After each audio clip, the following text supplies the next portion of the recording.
You're missing out on great candidates because you're overreading the resume. I'm Lila with AgHires, the leading ag recruitment firm, and we see hiring managers far too often getting hung up on that resume and missing out on candidates who'd be a great fit for their team.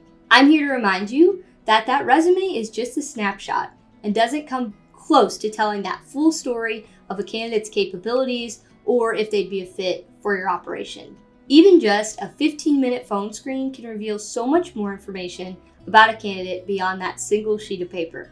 Obviously, now if a candidate's resume doesn't have any of the experience that you're looking for, you don't need to spend the time to phone screen them. But if they check several of your boxes, I encourage you to set up a quick phone call and just get a little bit more information. Whether they have a gap that you're concerned about, or they've worked outside the industry, but they probably could still perform the job, get on the phone with them and get your questions answered and get any of those hesitancies cleared up. We've even seen clients who love a candidate after their phone screening, but then go back to that resume and still get fixated on certain things too much. If you've already spoke to them and like them and their background and what they can bring, why are we still going back to that resume and getting hung up? You also have to remember a resume doesn't provide you with any insight into their personality or how they'd fit into your culture.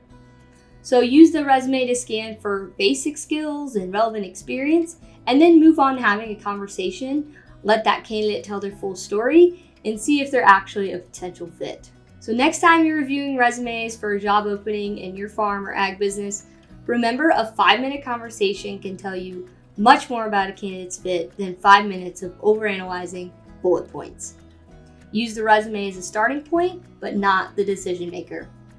Thanks for watching. Be sure to follow AgHires for more strategic hiring advice.